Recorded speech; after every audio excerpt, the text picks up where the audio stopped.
Momentum Bettiah हाथा चौक का JEE main 2024 में ऐतिहासिक परिणाम। 8 students above 99.5 percentile and 16 students above 99 percentile. Gorakhpur में IIT जेई और नीट के लिए बस एक ही नाम, मोमेंटम कोचिंग बेतिया हाथा चौक। कॉल 6389138703। नमस्कार, एनवी भारत में आपका स्वागत है। हमारे साथ मौजूद है भाजपा के क्षेत्रीय उपाध्यक्ष साकेत सिंह सोनू जी। गोरखपुर आए हुए हैं और हम उनसे जानेंगे कि अभी कांग्रेस पार्टी ने अपना मैनिफेस्टो जारी किया है। कांग्रेस पार्टी सपा के साथ गठबंधन में चुनाव लड़ रही है प्रदेश में। जो मैनिफेस्टो है उसको लेकर भारतीय जनता पार्टी क्या सोचती है? सबसे पहले समस्त एनवी भारत के श्रोताओं को रामनवमी की ढेर सारी शुभकामनाएं एवं बधाई। रही बात मैनिफेस्टो की, तो जिस प्रकार से समाजवादी पार्टी और कांग्रेस का उत्तर प्रदेश में गठबंधन हुआ है, बल्कि मैं तो ये कहूँ कि एक दूसरे को ठगबंधन की प्रक्रिया में चल रहे हैं। तुष्टीकरण की राजनीति करने वाला दल उत्तर प्रदेश में पहले से ही समाजवादी पार्टी है और दूसरी तरफ कांग्रेस आके फिर से पुनः एक बार मिल गया है। इनके मैनिफेस्टो को अगर देखा जाए तो फिर से अगर कहा जाए स्पष्ट रूप से कि हिंदू, मुसलमान, सिख, ईसाई हर धर्म के लोगों को बांटने का काम शिक्षा के क्षेत्र से किया जा रहा है। ये निश्चय ही मैं समझता हूँ कि यह देश की जनता समझ रही है कि विगत आज़ादी के बाद से कांग्रेस की शासनकाल जिस प्रकार से इस देश में रहा, किस प्रकार का शिक्षा का पद्धति रहा, किस प्रकार की योगदान कांग्रेस का आम जनमानस को मिला। आज SC, OBC और जनरल की बात कर रहे हैं लोग। उस दिन जब तक ये सत्ता सरकार में थे तो उन लोग को ये विकास और ये शिक्षा और ये नीति याद नहीं आ रही थी। रैंपस स्कूल, जहां होती है पढ़ाई के साथ साथ कंपटीशन जैसे CA फाउंडेशन, CUET और JEE नीट की भी तैयारी, वो भी हाईली क्वालिफाइड फैकल्टीज द्वारा। यहाँ है advance science lab and computer lab और बच्चों के सर्वांगीण विकास के लिए सांस्कृतिक, सामाजिक और खेल कूद से जुड़ी एक्स्ट्रा करिकुलर एक्टिविटीज। रैंपस स्कूल नियर शाहपुर थाना, मेडिकल कॉलेज रोड, गोरखपुर। आज देश के प्रधानमंत्री ने इस देश के क्या विकास का आईना पूरे देश में दिखाने का काम किया। तब इनको दिख रहा है कि हाँ, रोजगार किस प्रकार से मिलना चाहिए, शिक्षा किस प्रकार से मिलना चाहिए, और लोक लुभावने बात करना बंद कर दे। ये इंडी गठबंधन के लोग इस देश की जनता को भिखारी ना समझे। यह देश आंदोलन से खड़ा हुआ है। पहले मुगलों से लड़ा है, मुगलों के बाद फिर अंग्रेजों से लड़ा है, तमाम प्रकार की गतिविधियों से लड़के और जूझ के निकला है देश। किसानों का देश है, किसान प्रधान देश है। आप इस देश की जनता को पुनः एक बार मूर्ख बनाने का प्रयास ना करें। भाजपा में भी जो सहयोगी आपके दल हैं वो भी काफ़ी नाराज चल रहे हैं। जैसे हमारे बगल की ही सीट है संत कबीर नगर की, वहाँ पर डॉक्टर संजय निषाद आपके BJP में के समर्थक हैं और उनके सहयोगी दल में हैं, लेकिन उनके बेटे को उनकी पार्टी से टिकट नहीं दिया गया। भाजपा के सिंबल पर चुनाव लड़ाया जा रहा है, जिसको लेकर वो नाराज चल रहे हैं। क्या कहना चाहेंगे? देखिए, ये गठबंधन का और उनका एक अपना व्यक्तिगत विषय है और मैं समझता हूं कि इस विषय पर जो है वो उनको लगता है कि नहीं, जो उन्होंने किया बिल्कुल सही किया। मैं समझता हूं कि उनका अपना व्यक्तिगत विषय है। लगातार वो भाजपा की कैंपेनिंग से भी दूर नज़र आ रहे हैं और देखा जा रहा है कि कार्यक्रम से भी दूरी बनाए हुए हैं। तो कैसे ये जो खाई बढ़ती जा रही है उसको बांटने में कैसे भाजपा आगे आएगी? नहीं, भारतीय जनता पार्टी के साथ जो भी NDA गठबंधन में जो भी दल हैं, मुझे दिखता है कि साफ कि अभी संजय निषाद जी, चाहे उनके पुत्र, चाहे जो भी समाज के और तमाम, चाहे अनुप्रिया पटेल जी हैं और जो भी हमारे गठबंधन में सब लोग अपना अपना क्षेत्र में भारतीय जनता पार्टी के साथ समझौता बना के एक परिवार की तरह कार्य कर रहे हैं। लग रहा है कि वहाँ पर कोई विवाद नहीं है। बिल्कुल, कहीं भी तनिक भी कहीं कोई विवाद नहीं है।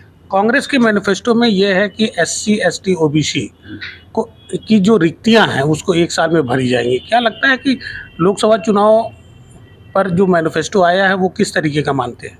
देखिए, कांग्रेस की शासनकाल को इस देश की जनता ने देखा है। उत्तर प्रदेश की जो है वो समाजवादी पार्टी की सरकार थी, उसको भी उत्तर प्रदेश की जनता ने देखा है। तो मैं समझता हूं कि ये जिस प्रकार के लोक लुभावनी बात करते हैं मैनिफेस्टो के जरिए, ये अब करना बंद कर दे लो, क्योंकि उत्तर प्रदेश और देश की जनता कांग्रेस को, चाहे इनकी NDA गठबंधन को, ठगबंधन को, सब कुछ जान और समझ चुकी है।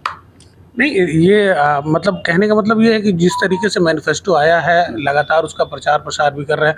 अभी भी कई जगह जो उनके प्रत्याशी हैं वो भी मैदान में आकर मैनिफेस्टो को लेकर सामने जनता से कह रहे हैं। तो इसका असर पड़ेगा कुछ चुनाव पर? देखिए, मैं समझता हूँ कि इनको तो सबसे पहले कहीं प्रत्याशी नहीं मिल रहे हैं सही से। प्रत्याशी मिल रहे हैं तो प्रत्याशी अपने आप बिखर जा रहे हैं। और दूसरी बात कि कोई भी अगर कागज बेडरूम और ड्राइंग रूम में बैठ कर एक मैनिफेस्टो बना देना और उसको धरातल पर उतारना, ये भारतीय जनता पार्टी की सरकार से लोग सीखे, आदरणीय नरेंद्र मोदी जी से लोग सीखे कि किस प्रकार जनता पार्टी की सरकार से लोग सीखे, आदरणीय नरेंद्र मोदी जी से लोग सीखे कि किस प्रकार से मैनिफेस्टो बनाया जाता है और किस प्रकार से उसको इम्प्लीमेंट कराया जाता है। हम कहते भी हैं और हम करते भी हैं। ये हमारी भारतीय जनता पार्टी की सरकार की पहचान, आदरणीय नरेंद्र मोदी जी की पहचान है। 400 के पार की रणनीति क्या है?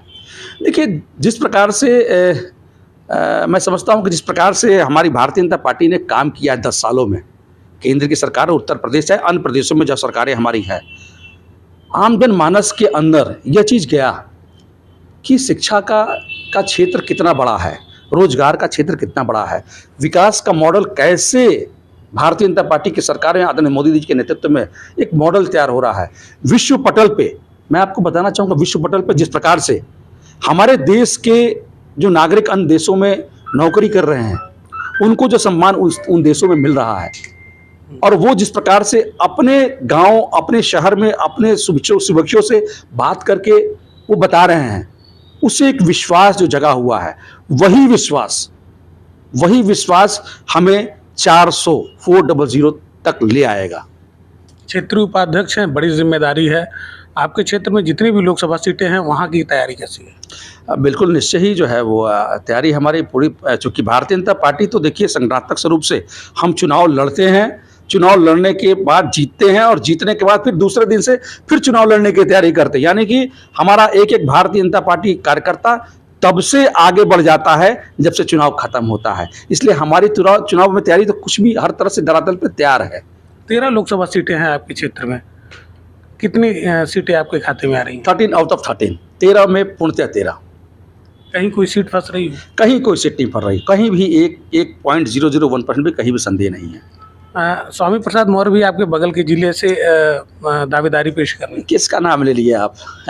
जो आपके पुराने सहयोगी रहे हैं। नहीं, किसका नाम ले लिए? जो जिसका अपना खुद का परिवार नहीं है, बात करता है, सनातन का विरोध करता है, पिता और पुत्री के बीच में विवाद होता है, उस व्यक्ति की बात कर रहे हैं। जिसका अपना खुद परिवार एस्टेब्लिश नहीं है, वो दूसरों के बारे में बात करेगा, वो क्या राजनीति करेगा? उसको राजनीति फिर से पुनः एक बार सीखना चाहिए। लगता है कि जमानत बचा पाएंगे? मुझे तो नहीं लगता है, क्योंकि जिस प्रकार से वो राम जी के बारे में, प्रभु के बारे में जिस प्रकार से वो टिप्पणी किए हैं, तो राम जी तो खैर किसी को नहीं बकसते हैं, तो राम जी भी उनकी बेड़ा तो पार कर देंगे इस बार, जमानत जब तुमका तय है, अगर चुनाव लड़ते हैं। हालांकि मुझे नहीं लगता है, इतने भयभीत हैं कि वो चुनाव नहीं लड़ सकते हैं। भैया, बगल आप क्षेत्रीय उपाध्यक्ष हैं, बगल में आपकी एक लोकसभा है देवरिया, अभी तक प्रत्याशी घोषित नहीं हुआ है। देखिए, मैंने फिर से पहले भी आपसे कहा, यहाँ चुनाव कार्यकर्ता लड़ता है, अन्य दल में नेता लड़ता है, जो चेहरा आता है। हमारे दल में कार्यकर्ता पहले दिन से ही चुनाव लड़ता है, और हमारे पास चेहरे की कमी नहीं है। हमारे पास चेहरा, सबसे बड़ा चेहरा नरेंद्र मोदी, देश के प्रधानमंत्री जी का चेहरा है। उत्तर प्रदेश से लेकर देश में एक बड़ा चेहरा है, गोरखपुर क्षेत्र से हमारे पूज्य आराध्य हमारे गोरक्षनाथ पीठ के महंत श्री योगी आदित्यनाथ जी महाराज का है। तो इससे बड़ा कोई चेहरा नहीं होता है। हमारा विकास का मॉडल हमारा चेहरा है। जो हमने किया है, भय भूख भ्रष्टाचार को हमने इस उत्तर प्रदेश से समाप्त किया है। जिस प्रकार से अतताइयों को हमने इस देश से, बल्कि कहें तो रॉकेट से उड़ा के हमने, जहाँ रॉकेट से उड़ गए वो, तो वैसा हमने काम किया है कि हमें जो है वो चेहरे की जरूरत नहीं है। हमारे चेहरा हमारे देश के प्रधानमंत्री, उत्तर प्रदेश के मुख्यमंत्री हैं। पूरा मतलब जो पूरा चुनाव होगा वो प्रधानमंत्री, मतलब MY फैक्टर पर ही लड़ा जाएगा? ये हमारे क्या कोई MY फैक्टर नहीं होता है। हमारे क्या नेशनलिज्म होता है, नेशन फर्स्ट, सनातन पहले, देश पहले, विकास पहले। ये मॉडल हमारा है, और इसी मॉडल के तर्ज पे हम पूरे देश में लड़ रहे हैं, पूरे देश में। तो फिलहाल क्षेत्रीय उपाध्यक्ष जी ने साफ कह दिया है कि जो लोकसभा चुनाव है वो मोदी और योगी के चेहरे पर लड़ा जा रहा है, और पूरे देश में यही स्थिति रहेगी। 400 के पार सीटें आएंगी, और पुनः प्रधानमंत्री के रूप में आप नरेंद्र मोदी को देखेंगे। अब तो ये आने वाला वक्त बताएगा कि चुनाव किस करवट बैठता है। NV भारत के लिए गोरखपुर से निखिलेश प्रताप सिंह।